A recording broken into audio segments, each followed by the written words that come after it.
नमस्कार दोस्तों, स्वागत है आपका हमारे official YouTube channel GS by Neeraj sir में। कैसे हैं आप सब? मैं उम्मीद करता हूं स्वस्थ होंगे, मस्त होंगे, अपनी तैयारी में व्यस्त होंगे। बेटा आज की जो क्लास है, क्लास नंबर 27 है। इससे पहले हम लोगों ने 26 क्लास देख रखी है, ठीक है। तो ये TGT PGT आर्ट से कोरिलेट है क्लास और बहुत ही महत्वपूर्ण सेगमेंट है। आज का जो वीडियो है मूल रूप से जो है मुग़ल चित्रकला के बारे में हम लोग देखेंगे यहाँ पे। और मुग़ल चित्रकला में मूल रूप से दूसरी क्लास है हुमायूं के लिए। हुमायूं को जो है हम लोग देखने का प्रयास करेंगे। हालांकि यहाँ से चित्रकार जो है आते हैं जाते हैं, दो एक चित्रकार ऐसे हैं जो बार बार पूछे जाते हैं, लेकिन बहुत ख़ास इफ़ेक्ट इन्होंने नहीं डाला है। ख़ास बात यह है कि ये अकबर, अनपढ़ राजा अकबर के पिताजी हैं। और मूल रूप से आप जानते होंगे हुमायूं के पिता कौन हैं? बाबर। तो बाबर ने मूल रूप से जो है स्थापित किया मुग़ल साम्राज्य 1526 ईस्वी में। 1526 में स्थापित करते हैं, 1530 में इनकी मृत्यु हो जाती है। और जैसे मृत्यु होती है राजा बनता है हुमायूं। हुमायूं सबसे बड़ा पुत्र होता है, इसलिए हुमायूं राजा बन जाता है मुग़ल साम्राज्य का। और जब ये राजा बनता है तो इसके बाद बहुत सारी जो है विपदाएँ आती हैं। जैसे बाबर बहुत सारे युद्ध लड़ा, 1526 में पानीपत का प्रथम युद्ध लड़ता है इब्राहिम लोदी बाबर के बीच, बाबर विजयी हो जाता है। खानमक युद्ध लड़ता है 27 में राणा सांगा बाबर के बीच, बाबर विजयी होता है। ऐसे ही 1528 में चंदेरी युद्ध होता है मेदिनी राय बाबर के बीच, बाबर विजयी हो जाता है। जब 1529 में आता है घाघरा का युद्ध लड़ने, तो अफ़गान और बाबर के बीच होता है। यहाँ भी जब बाबर विजयी होता है, उसके बाद मूल रूप से चौसा का युद्ध केवल और केवल इसके बीच में आता है। तो चौसा का युद्ध कौन लड़ता है? हुमायूं लड़ता है। कब लड़ता है? 26 जून 1539 को लड़ता है। शेर खान और हुमायूं के बीच होता है। शेर खान विजयी होता है, तब हुमायूं को भागना पड़ता है। और जब ये भागते हैं उसी बीच मूल रूप से कहाँ पे जन्म होता है किसका? अकबर का। अकबर एक महान शासक होता है। महान इसलिए कहा जाता है, कुछ काम ऐसे किए हैं जिससे उसे महानता हासिल है। इतिहासकार उसे लिखते हैं, बदायूं लिखता है, इसलिए ऐसे लोग मानते हैं कि 15 अक्टूबर और 1542 ईस्वी को मूल रूप से हुमायूं की पत्नी हमीदा बानो बेगम के गर्भ से अमरकोट के राजा वीर साल के यहाँ मूल रूप से अकबर का जन्म हो जाता है। तो हुमायूं के पुत्र हैं अकबर, और मूल रूप से इतनी ख्याति प्राप्त है कि हुमायूं से 4-6 क्वेश्चंस पूछ लिए जाते हैं, ठीक है। आइए देखते हैं अकबर के बारे में थोड़ा सा डाटा यहाँ मिल जाएगा आपको। तो हुमायूं की अगर बात करते हैं, हुमायूं बाबर का सबसे बड़ा पुत्र होता है। मूल रूप से इसका जन्म 1508 ईस्वी में हुआ था। इसके 3 छोटे भाई और भी हैं, कमरान, अस्करी और हिंदल। मूल रूप से कमरान, अस्करी, हिंदल भी इसके छोटे भाई हैं। बाबर के पश्चात वह 1530 ईस्वी में गद्दी पर बैठा। उसकी उम्र उस समय 23 वर्ष थी। हुमायूं का जीवन संघर्षमय रहा, मैंने पहले ही बताया। लड़ाइयाँ खूब हुई हैं और लड़ा भी है खूब उसने। हुमायूं का जीवन संघर्ष में रहा। उसने 1530 से 1540 तक तो बिल्कुल निरंतर सत्ता में रहा। उसके बाद उसे संघर्ष करना ही रहा। जैसे मूल रूप से 1539 में 26 जून 1539 को चौसा का युद्ध होता है। शेर खान और हुमायूं के बीच शेर खान विजयी हो जाता है। हुमायूं को दिल्ली छोड़ना पड़ता है, लेकिन वह सन 1940 में कन्नौज के युद्ध में शेरशाह ने हुमायूं को परास्त कर दिया। शेर खान ने हुमायूं को जब परास्त किया तो वह लाहौर होते हुए अमरकोट पहुंच गया। अमरकोट सिंध वाला क्षेत्र होता है। राणा शरण की जो है राणा वीर साल के शरण में पहुंच गया। अमरकोट की रियासत हुआ करती थी। वहीं पे हमीदा बानो बेगम के गर्भ से मूल रूप से अकबर का जन्म भी होता है। कब? 15 अक्टूबर 1542 को होता है, ठीक है। तो राणा साल के वहाँ पहुँच गया। और यहीं पर मूल रूप से ऐसा देखने को मिलता है कि मोहम्मद जलालुद्दीन अकबर का जन्म होता है। इसके पश्चात वह खानदेश होते हुए फारस के शाह की शरण में पहुंचता है और ईरान पहुंचता है। उसके बाद 1 वर्ष तक वहां भी रहा है। कहां? फारस और ईरान में। उसके बाद 1545 ईस्वी में काबुल लौटता है और कंधार होते हुए पुनः अधिकार कर लेता है। 1555 ईस्वी के आरंभ में हुमायूं के शिया मत ग्रहण करने के पश्चात, शिया और सुन्नी 2 धर्म होते हैं मुस्लिम में, आप जानते होंगे। 2 अनुयायी हैं, शिया और सुन्नी।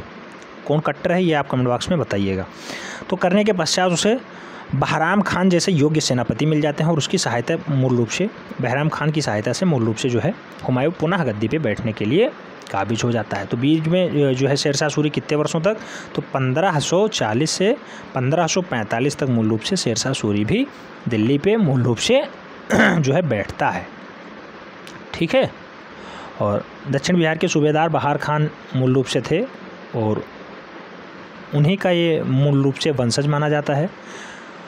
फरीद को ही शेर खान की उपाधि दी गई थी। फरीद भी इसका उपनाम है शेर खान का या शेरशाह का, ठीक है। और शेरशाह का अंतिम अभियान कब होता है? तो 1545 में कलिंजर वाली जगह पे मूल रूप से शेर खान का अंतिम अभियान होता है और मूल रूप से वहाँ पे हार जाता है। और उसके बाद हुमायूं आते हैं। हुमायूं थोड़ा सा और काम देखते हैं। कब 1555 से 1556 तक मूल रूप से हुमायूं फिर से अपना जो है काम स्टार्ट करते हैं। और आप जानते होंगे कि हुमायूं की मृत्यु किससे होती है, तो वो हम लोग देखेंगे आगे। एक जो है लाइब्रेरी है, उसी की सीढ़ी से गिर के इनकी मृत्यु हो जाती है। तो गद्दी पर कुछ ही महीने शासन कर सके, मूल रूप से दिल्ली की गद्दी पर कुछ ही महीने शासन कर सके, तो ऐसा देखने को मिलता है मूल रूप से। ठीक है, तो ईरान का शाहता हमस्प स्वयं एक उच्च कोटि का कलाकार था। शाहता हमस्प तो नहीं पूछा गया है, लेकिन एक डाटा बार बार पूछा जाता है, जिसे हम लोग अभी आगे देखते हैं। ईरान का एक अच्छा कलाकार ये भी है शाहता हमस्प, और एक और आएगा अभी। ठीक है, सन 1544 ईस्वी के लगभग जब हुमायूं काबुल लौट रहा था, तब उसे तबरेज एक जगह है, और मूल रूप से वहीं पे एक अच्छे कलाकार दो मिलते हैं, सिराजी और सैयद अली। इन दोनों से इनकी जो है मूल रूप से मित्रता हो जाती है, और वहाँ से दो कलाकार लेकर के अपने राज्य दरबार में आता है, उन्हें जो है दरबारी नियुक्त कर देता है। तो उसकी मुलाकात दो महान ईरानी कलाकारों से होती है, चित्रकारों से होती है, ख्वाजा अबू समद सिराजी। ख्वाजा अबू समद सिराजी, इसके कलाकार जीवन में बहुत सारे परिवर्तन देखने को मिलते हैं। आगे एक कबूतर देखता है, कबूतर के पंख कटवाता है, तो वो उसका चित्रकारी भी अब्दुल समद सिराजी ही करते हैं, और मीर सैयद अली भी। ये दोनों बहुत फेमस हैं इसके दरबार के। ठीक है, और अगर बात करते हैं तो अब्दुल समद सिराजी का संबंध किससे है? पशु चित्रण से है, जबकि मीर सैयद अली का चित्रण किससे है? ग्राम्य चित्रण से है। ग्रामीण जीवन को ये प्रदर्शित करने का काम करते थे मीर सैयद अली, ऐसा बताया जाता है, इतिहास में लिखा है। और दोनों कलाकार जो है मूल रूप से हुमायूं के पास दरबारी चित्रकारों के रूप में भी नियुक्त हो जाते हैं। सन 1556 ईस्वी में पुराने किले में पोथी खाना, जिसे हम लोग लाइब्रेरी के नाम से जानते हैं, तो पुराने किले में एक पोथी खाना बनाया हुआ था, उसी की सीढ़ियों से गिरता है, तब जाके इसकी मृत्यु हो जाती है। तो 1556 तक मूल रूप से ये शासन करता है हुमायूं। उसके बाद इसका पुत्र आता है, योग्य पुत्र आता है, उसे योग्य मान लिया जाता है 1556 में।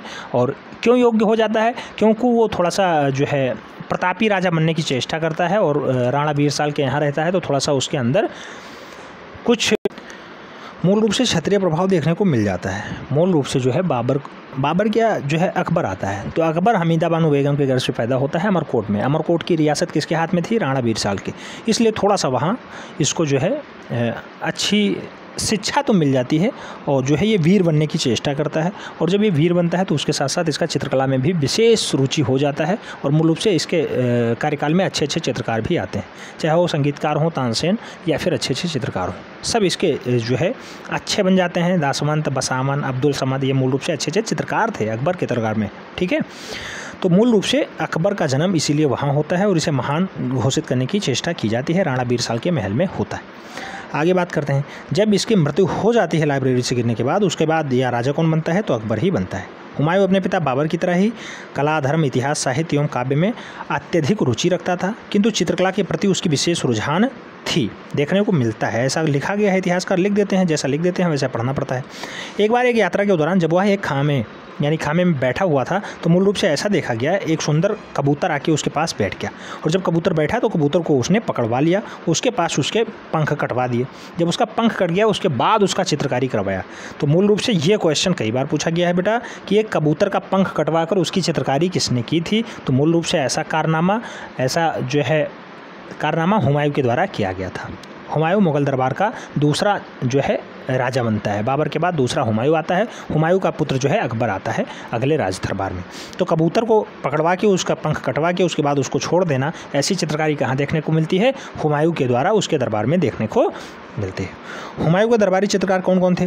ख्वाजा अब्दुल समद सिराजी इनका उपनाम है, कई बार पूछे जा चुके हैं। और मीर सैयद अली जुदाई, ये दोनों एक जो है इनकी अध्यक्षता में एक नया आयोग बनता है, और उस आयोग की अध्यक्षता में मूल रूप से हुमायूं को और उसके पुत्र अकबर को दोनों को चित्रकारी की शिक्षा दी जाती है, प्रारंभिक शिक्षा दी जाती है। कैसे आपको चित्रकारी में विशेष रुचि रखनी है, कैसे चित्रकारी की जाती है, इसके बारे में बताया जाता है।